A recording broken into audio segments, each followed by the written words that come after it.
Usually, a medical diagnosis is this very binary, highly visible process. Right, yeah, like a broken bone. Exactly. A broken bone shows up as this jagged white line on an X-ray.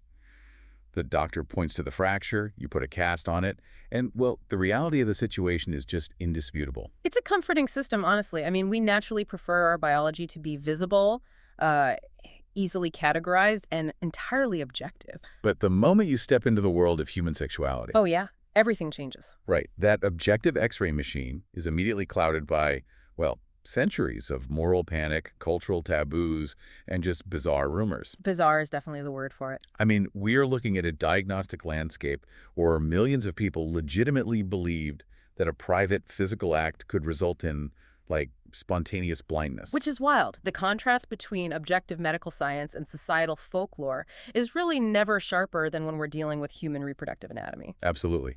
So welcome to today's deep dive. Our mission today, for you, the listener, is to cut through that historical fog. Yeah, we're unpacking a really culturally sensitive topic today. We're unpacking the highly taboo topic of masturbation for both men and women. And we are doing this by examining a direct, medical-focused awareness campaign from the Lulia channel. Right, the Lulia channel. So the goal here is to explore what the medical science actually says versus what we've all been told. We're going to explore the exact line where a healthy habit becomes an addiction and dive into why physical self-discovery is a physiological prerequisite for healthy intimacy. I think to begin this analysis, we really have to establish the exact same baseline that our source material does. Right, setting the stage. Yeah. The Lulia platform makes this definitive, very clear separation between personal principles and medical facts. Which is so important. It is. The data explicitly acknowledges that an individual might choose to abstain from this practice for their own religious, ethical, or, personal reasons. Sure. And that is a strictly personal boundary, and it remains entirely valid. It is entirely their right. I really appreciate that distinction because it clears the deck for a purely scientific conversation. Exactly. Like, a personal choice to abstain is one thing, but the medical reality of the human body is completely divorced from the terrifying, apocalyptic health myths that have been passed down through generations. Well, let's analyze the sheer absurdity of those myths, because the list of physical ailments historically blamed on this practice is staggering. Oh, it really is. Okay, let's unpack this. What exactly does the source say about the physical side effects? So the Lulia channel systematically dismantles the idea that self-stimulation causes memory loss, hair loss. Wait, hair loss, really? Yes, hair loss, facial pimples, physical weakness, fertility issues, erectile dysfunction, or, as you mentioned earlier, blindness. That is just, I mean, when you look at that list of symptoms as a whole, it doesn't even resemble a coherent pathology. No, not at all. It sounds less like a clinical diagnosis and more like a witch's curse. A witch's curse, exactly. It reminds me of that childhood fear, where your parents tell you that swallowing a watermelon seed will grow a watermelon in your stomach. Right. It's that same level of physiological impossibility. Yeah. My initial thought is, if an action genuinely caused both spontaneous blindness and acne, we would be looking at a catastrophic, systemic failure of the human nervous and endocrine systems. And the lack of a coherent biological mechanism is the dead giveaway there. Right. But if there are absolutely zero physical side effects, why were these specific terrifying symptoms invented in the first place? That is the big question. If we examine the psychological origins of these specific ailments, a really clear pattern emerges. Oh, interesting. Yeah, these symptoms are not random. They specifically target our most primal anxieties regarding evolutionary fitness and vitality. Oh, that tracks perfectly. If I am losing my sight, my physical strength, my memory, and my hair. You're essentially experiencing rapid, premature aging. Right. I am losing my ability to function, survive, or attract a partner. Exactly. The underlying historical mechanism here relates to antiquated pseudoscientific theories about, well, vital energy. Vital energy. Yeah.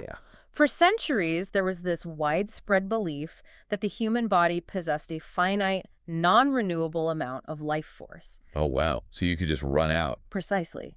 Expending this energy for anything other than strict reproduction was viewed as draining your literal life battery, which would lead directly to physical deterioration. It frames the human body as a closed economy where any physical pleasure is a literal debit from your lifespan. Exactly. But this raises a fascinating sociological point. If society or cultural institutions wanted to police a private behavior, Something occurring behind closed doors. right, something they physically could not monitor, they had to find a way to internalize the surveillance. They had to make the individual terrify themselves into compliance. Wow. If you cannot place a guard in every room, you convince the population that their own bodies will betray them visibly. You tell them their hair will fall out so that the fear of public shame overrides the private impulse. The invisible boogeyman. Yes. What's fascinating here is how the clinical data from the Lulius source Mm-hmm. does this so effectively. It completely neutralizes that moral panic by stripping away the folklore and focusing strictly on the biology. Right. The human body does not have a finite battery of vital energy that gets depleted by self-exploration. Thank goodness for that. Yeah. The physiological reality is that the body is highly regenerative. The neurological and physical release is a standard biological function. It leaves absolutely no negative physical footprint on the hair follicles, the optic nerve, or cognitive memory. So if we neutralize the fear of physical degradation, if the physical act itself causes none of these health issues, the listener might naturally ask, is there any scenario where it actually becomes a problem? And that causal question leads directly into the source's explanation of addiction. Right. When I hear the term addiction, my assumption is usually rooted in chemical dependency, substances that physically hijack cellular receptors. Sure, like drugs or alcohol. Yeah. Since we are discussing a natural physiological function, how does this clinically cross the line into an addiction? So the source draws a hard line between the act itself and the obsession with it. Yeah. The medical distinction hinges entirely on psychological compulsion and the disruption of baseline functioning. Yeah. It is not about the introduction of a foreign chemical. Got it. The Lulier research draws a definitive line between a habit and an obsession. It only becomes medically problematic when a person becomes addicted, meaning they are obsessed, spend the majority of their time on it, and it begins to negatively impact their overall health and daily life. So the danger isn't the biological mechanism of friction or release. The danger is the behavioral loop. If we connect this to the bigger picture, it is an issue of dopamine regulation. Right. Like many behaviors, this practice triggers a significant release of dopamine.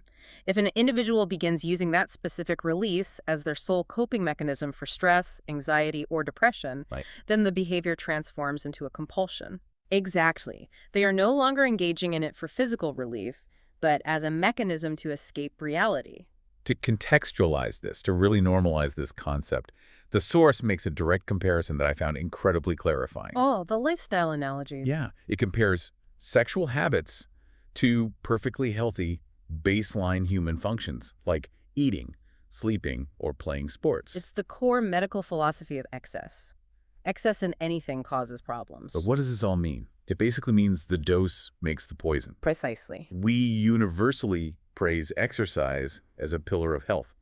But if you are at the gym for 8 hours a day, destroying your joint cartilage, ignoring your family, and starving yourself. The gym has ceased to be healthy. It has become a medical problem. Exactly.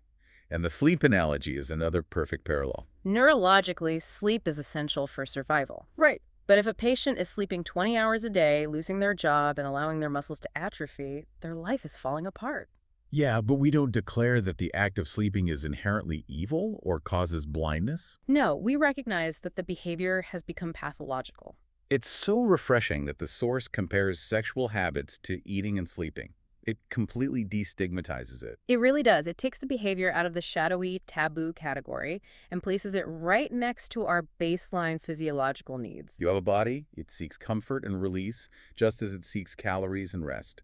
The true threat to health is obsession that disrupts normal life functioning, regardless of what the obsession actually is. And having established that baseline of harm, that the general physical dangers are myths and only addiction poses a risk, we really have to address how these myths disproportionately affect women. Oh, absolutely. Because while men worry about hair loss or weakness, the societal control mechanism for women operated on a completely different axis. Women face a highly specific, culturally loaded set of anatomical myths. Entirely rooted in preserving a physical concept of virginity. Yes, the heavy cultural fear regarding virginity and the hymen. And those specific fears rely entirely on maintaining widespread ignorance about female anatomy. Which leads us to the source's detailed breakdown of female anatomy. To clear this up, the Lulia research essentially provides a literal topographical map of female anatomy. Here's where it gets really interesting. It details the outer vulva, distinguishing between the large and small labia. It maps the clitoris, the intervaginal canal, and finally the hymen, which it explicitly locates at the vaginal opening. The source basically has to act as a literal biology teacher just to dispel a single fear. Exactly. Mapping these structures separately is vital because it establishes the mechanical physics of female pleasure versus reproduction. Isn't it wild that a lack of basic anatomical knowledge is the main driver of this fear? It really is. The clinical conclusion the source provides is incredibly straightforward. Right. Because female masturbation is typically an external practice focused on the clitoris and the outer vulva, it does not mechanically interact with the hymen. Okay, so it does not tear or open the hymen at all. Not at all. The only way the hymen is affected is if internal penetration is deliberately attempted. So understanding the difference between external and internal anatomy completely unravels the myth that self-exploration inherently threatens virginity. Completely. The clitoris is an external structure packed with thousands of sensory nerve endings. It is entirely distinct from the reproductive canal. When you look at the basic physics of it, this raises an important question about how much general anxiety could be entirely erased with just simple anatomical education. When a culture treats female anatomy as forbidden knowledge, women are left attempting to operate their own nervous systems in the dark. Operating in the dark. Wow. Ignorance breeds fear. By explicitly mapping out the distance between the clitoris and the vaginal opening, the medical data separates the sensation of physical pleasure from the mechanics of reproduction. Okay, so once the fear of physical damage is removed by understanding that external anatomy, it begs a much larger question. What's that? What is the actual purpose of this stimulation for women? Is it merely about a fleeting moment of physical gratification, or is there a deeper physiological mechanism at play? The Lulia source asserts that it goes far beyond momentary gratification. It argues that women literally need masturbation for self-discovery. See, my assumption has always been that society promotes the idea that a woman who explores her own body will somehow become, like, sex-obsessed. Right, or less attracted to her husband. Yeah. It frames self-discovery as a threat to the primary relationship. And the source debunks that completely. That is another control myth. The clinical reality completely flips that narrative. How so? Learning how to reach an orgasm on her own actually allows her to teach her partner. Oh, that makes so much sense. She learns, for example, purely through her own physiological exploration, that she needs to ask her husband for external clitoral stimulation to reach a climax. Which makes perfect anatomical sense given what we just discussed regarding the concentration of sensory nerve endings on the external anatomy. Exactly. The vast majority of female orgasms require external stimulation. Yet a massive percentage of partnered intimacy fails or causes frustration simply due to a lack of communication. And that lack of communication is almost always rooted in a lack of self-knowledge. You cannot provide directions to a destination if you have never looked at the map yourself. Which is why this source gets highly practical. Oh, it really does. To bridge that gap, the Lulia platform moves away from philosophical concepts of intimacy and provides a highly practical, literal breakdown of the mechanical methods women use to achieve this external stimulation. It's not just a theoretical discussion. It's a practical, step-by-step guide to understanding one's own body. For you listening, hearing this level of candid detail is a perfect example of breaking through societal embarrassment. Absolutely. The research lists specific methods women use. Yeah, let's go through them. So a woman might use her fingers to stimulate the clitoris while lying on her back. Okay. Alternatively, she might lie on her stomach and utilize the friction of rubbing against a bed or mattress. Which changes the physical position entirely. Right, changes the way pressure is applied to the pudendal nerve, which is the primary nerve pathway for the external genitalia. The data also lists using specific objects, right? Yes, or utilizing the targeted water pressure from a shower head. Oh. Or simply using internal body tension. Tensing, squeezing, and relaxing the leg muscles together to create internal friction and blood flow. I just marvel at the extreme specificity of the source. Detailing these specific mechanical variations really reinforces a profound medical truth, doesn't it? It does. It highlights the underlying philosophy of the source. Pleasure and self-enjoyment are not wrong. In fact, they are healthy and act as a prerequisite for healthy partnered intimacy. Because the human nervous system responds to highly individualized types of pressure and friction. Exactly. Treating this variation as a taboo topic leaves individuals assuming that if one specific method doesn't work for them, their bodies must be fundamentally broken. It shifts the paradigm completely. You can't communicate what you need if you don't know what you need. It empowers the individual to take complete ownership of their own physiological responses. Well, we have covered a massive amount of conceptual ground today. Let's wrap up this deep dive for the listener and summarize the journey. We started by taking a sledgehammer to the antiquated pseudoscience of vital energy. Right. Clearing out centuries of terrifying and totally false physical medical myths. Proving that the biological mechanisms of the human body do not support the bizarre myths of spontaneous blindness or hair loss. Then we defined the real boundary of addiction, separating natural habit from detrimental compulsion. Using that great analogy of sports, eating, and sleep. Exactly. And then we mapped the female anatomy, the physiological distinction between external nerve structures and the internal reproductive canal. Which effectively dispelled the anatomical myths surrounding virginity and the hymen. And finally, we explored those highly practical methods of self-discovery. Showing how mapping your own nervous system leads directly to better communication and healthy intimacy with a partner. It is a really empowering source, and for anyone who found this clinical, fact-based approach illuminating, the Lulia channel actually ends with a sign-off teaser. Oh, right. They tease a future segment. Yes. They indicate that they will be dedicating a future episode to exploring the specific, measurable benefits of masturbation. We will definitely have to dedicate a future deep dive to unpacking that source. Oh. There is clearly an enormous amount of medical data left to explore once we strip away the historical shame. Absolutely. And as we wrap up this analysis, there is one final, broader implication for you, the listener, to mull over on your own. A final provocative thought. Yes. We have seen today how an entire society was willing to invent elaborate, terrifying medical myths. Like blindness or hair loss. Exactly. Just to discourage a perfectly healthy act of physical self-discovery. So it begs a much larger question. If society was willing to lie so heavily about the mechanics of human sexuality, what other areas of your own bodily health might you be fundamentally misunderstanding right now, simply because society deemed them too embarrassing to talk about honestly? Wow.